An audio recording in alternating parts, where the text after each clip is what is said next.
Welcome back into Ben Talks Utah Hockey. I'm Ben, your host for the podcast regarding all things Utah Hockey Club. From game previews, post-game breakdowns, player highlights, stats, and storylines, this podcast is your ultimate guide to Utah's newest hockey team. We'll dive into the big moments, the key plays, and the rising stars who are putting Utah Hockey Club on the map. Whether you're a lifelong hockey fan, a newcomer to the sport, or you're just curious about Utah's growing hockey community, this is the place to be. So lace up your skates, grab your stick, and join me as we hit the ice and talk all things Utah Hockey Club. All right, and with that, we are going to get into a little post-game breakdown on the matchup between Utah and Seattle on December 30th, 2024. So we start off this game and we see Vejmelka does get the start for Utah, and Philip Grubauer gets the start for Seattle in net.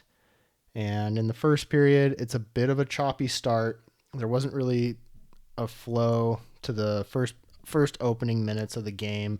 There was quite a few face-offs and just not a very good flow to the start of the game. But Utah was getting outshot early, 7-1. And at about the midway point of the period, Utah was missing the net a bunch, and they had a ton of shot chances, the most they had on the entire season tonight, but they just missed the net a bunch as well. And Seattle was blocking shots well in that first period. We see Seattle get their first penalty. Tanev, he goes to the box for boarding on a hit from behind on Michael Kesselring. And that puts Utah on the power play, which leads to a goal from Logan Cooley on a one-timer, assisted by Clayton Keller and Nick Schmaltz on the power play. So Utah capitalizes on an early chance and goes up 1-0 with 11 minutes left to go in the first. That's Cooley's 9th goal of the year, and the top line of the power play unit stays hot for Utah. Minutes later, we see Utah take a penalty. Barrett Hayton goes for a hook, giving Seattle a chance to respond, and it does get killed off, but not without a few high danger chances in front of the net for Seattle. And minutes after that one's killed off, Utah takes another penalty. Lawson Krause goes for roughing, allowing Seattle to get another chance on their power play. And they end up scoring on this one. Schwartz from Stevenson and Bjorkstrand on the power play with about 3 minutes left in the period.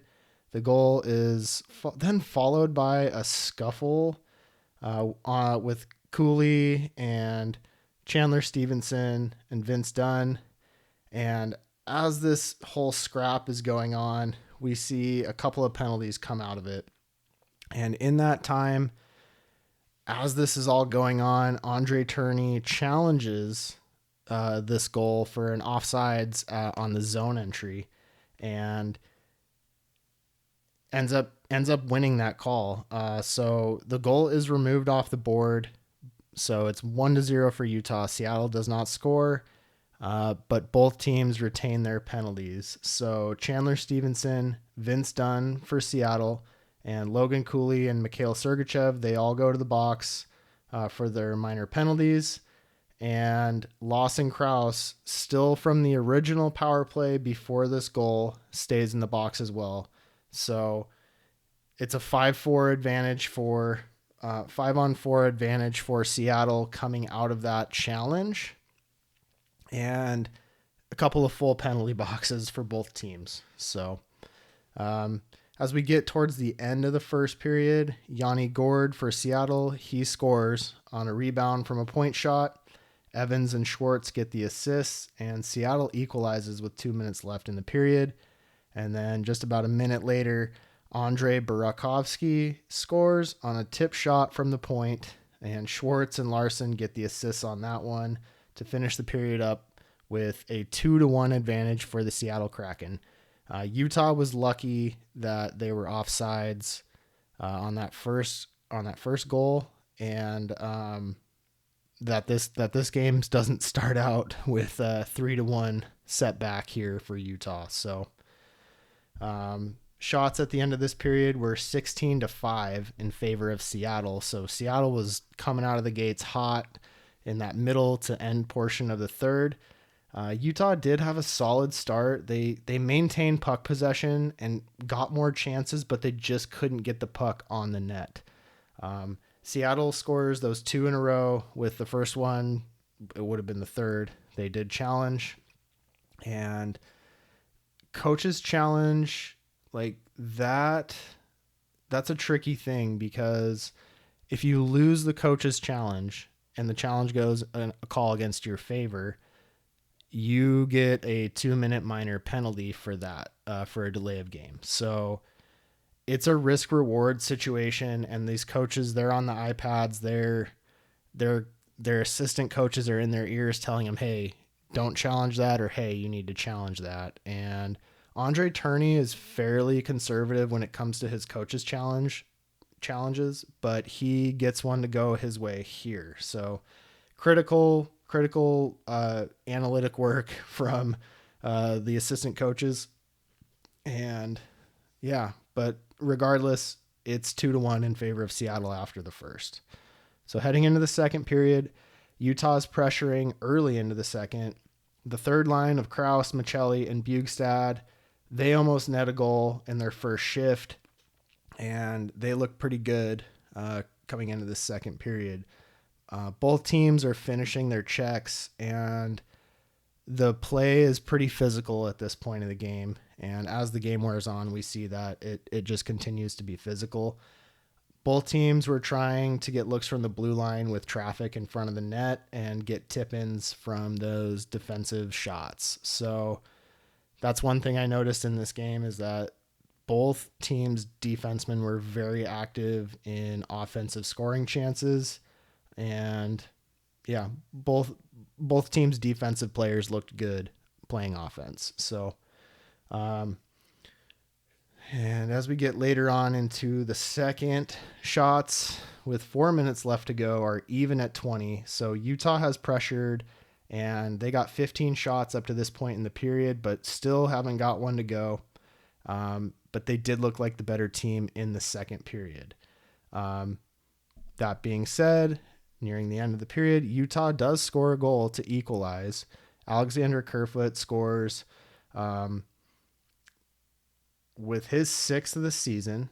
Carcone and Cole get the assists, and that fourth line just seems to be producing when Utah really needs a goal.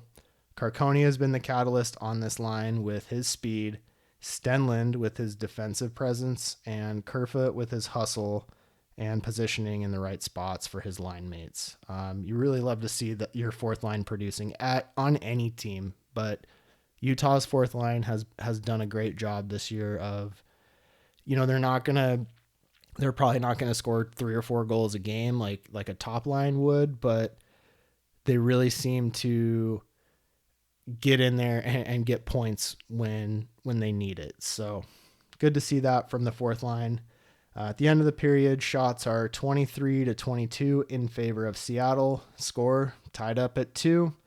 And I think this year Utah has improved in terms of these like close battle, 1-goal type games. And those 1-goal deficits haven't been a cause for concern because they know that they can get goals from all of their lines. And minus the third line, they've been struggling up to this point. They haven't got one to go, and I will talk about that a little bit later on in the show. They're getting good goaltending from Vejmelka.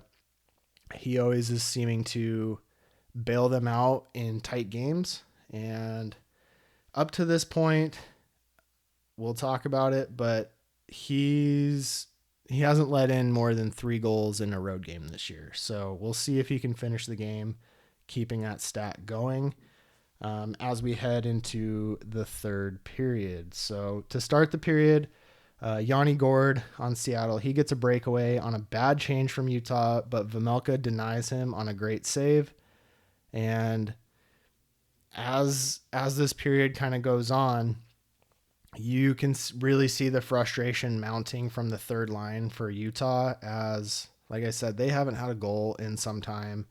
They're getting chances. They're pressuring in the offensive zone, but they just can't get one to go. And throughout the rest of this third period, they had a ton of offensive zone time,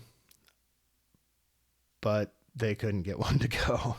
Um, Seattle, they score. Schwartz scores on a breakaway, on a stretch pass from Capo Caco, and a breakdown defensively from Utah with a turnover by Nick Schmaltz in the offensive zone.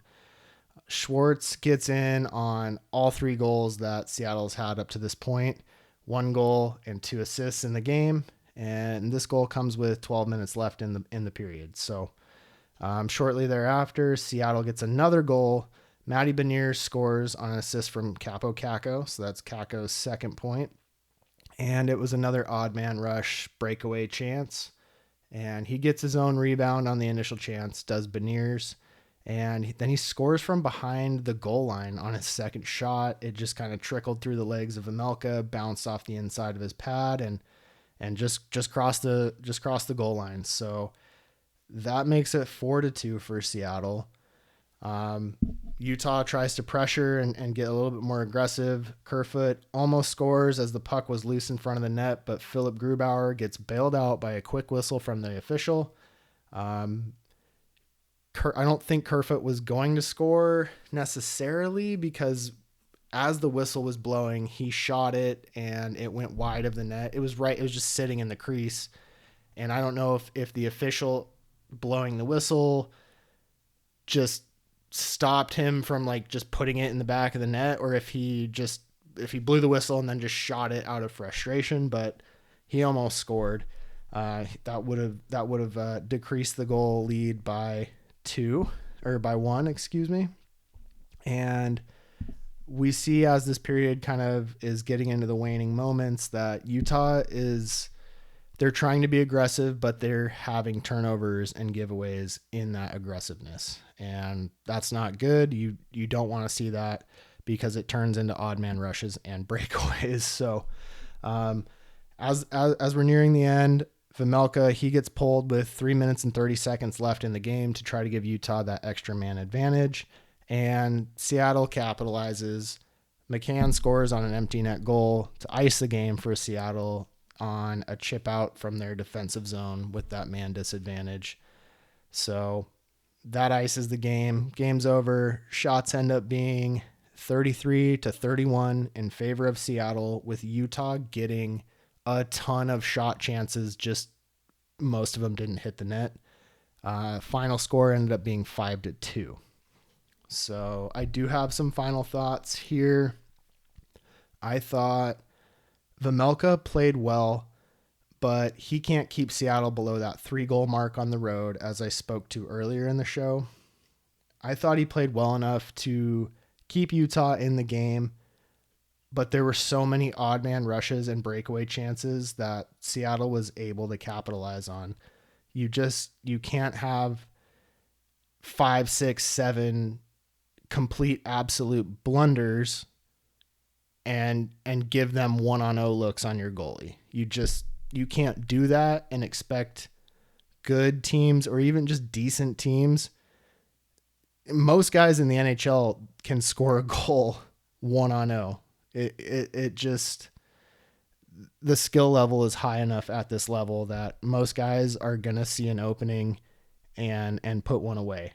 So I liked the way Vejmelka played tonight. I thought even with letting in 4, he did have one mistake that he should have had on his rebound off that breakaway, but in reality, I don't think you can fault the guy. I thought he played well enough. He had some huge saves on some other breakaway chances and odd man rushes. That's my thoughts. I thought he played well enough, but just can't. Our offense just couldn't get it going tonight. Philip Grubauer, the goalie for Seattle, on the other side, he played outstanding for Seattle, and he gave his team the best chance to win by only letting in 2 tonight, and he improves his save percentage. I believe his save percentage coming in was about .873, which is not good to have a sub 900 save percentage, but he improves on that tonight, stopping 29 of 31. So Philip Grubauer, he had a nice night.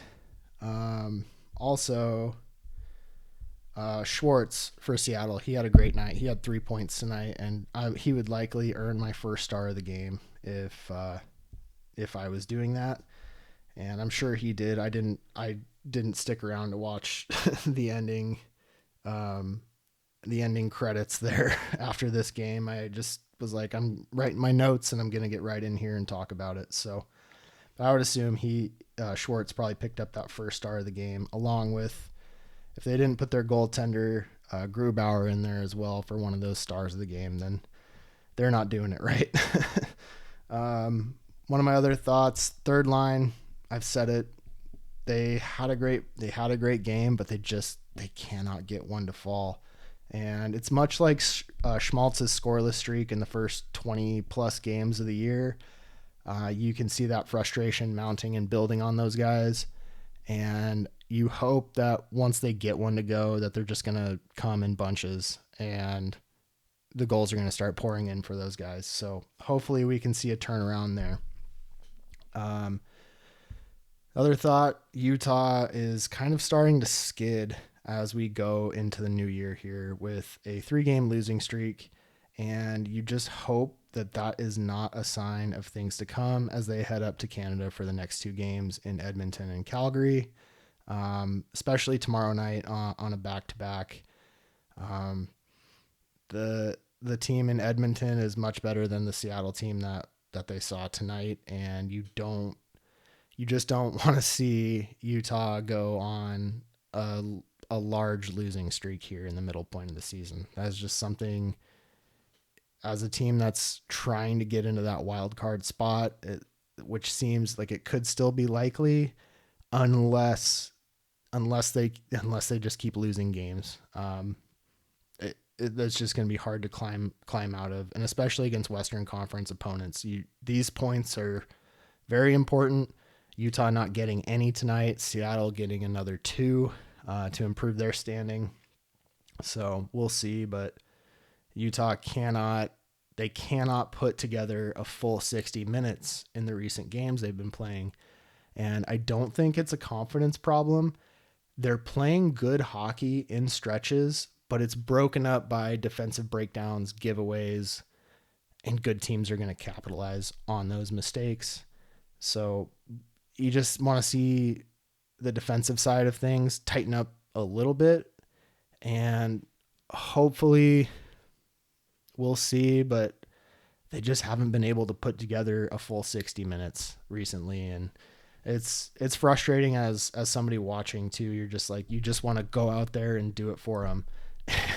Not saying that I have the skills to play on an NHL team, obviously, but as you're watching the game, you see these mistakes in real time and you just go, wow, like they should have done that. They should have done that. And I think that's probably every fan's reaction when you're really analyzing the game. But yeah, you just like to see less of the turnovers and the breakdowns, especially there were a couple tonight that just complete breakdowns and passing the puck from the defensive zone right up the center of the ice, and it gets turned over for an odd man rush. And those mental mistakes just cannot keep happening if Utah expects to make the playoffs this year, which I don't know if they're expecting to, let's be honest, but if they want to, if they're going to make that push, you can't have those types of turnovers, especially against these teams coming up. Guys like Connor McDavid, Leon Draisaitl, Evan Bouchard, they're going to capitalize on every single mistake you make. And yeah, we saw that in the Colorado game as well recently. So Utah's seven game road streak, it's snapped tonight by Seattle. And the one bright spot I'm going to talk about is Utah's power play. They got one chance tonight and they capitalized on it. And I think that's something that they can build off in the next couple of games. That's one positive takeaway that they should be building off of. Seattle did not give them much, and both teams did well tonight by not giving up too many man advantages. Besides the chaos and the 4 penalties that were called on on one play in the first period. Utah only had 2 penalties. Seattle only had 1. Seattle capitalizing on 1 and Utah capitalizing on 1. So as that power play unit continues to play together, that top unit, I mean, I think that's just something they can build off of, is like, hey, when we get a power play, like, there's a good chance we're going to score. And that's my main takeaway from tonight. And we'll see if tomorrow night, if Jackson Stauber gets the start in Edmonton. I was thinking he was going to get the start tonight against Seattle to give Vejmelka the go against the Oilers, but we'll see. I doubt that Andre Tourney is going to put Vejmelka back out there on a back-to-back. That's just something most coaches don't do. So I would expect Stauber to get the start tomorrow night. We'll see. But yeah, I think that's kind of going to wrap it up here for this recording. I do have one more final thought, unrelated to Utah hockey, but still related to hockey.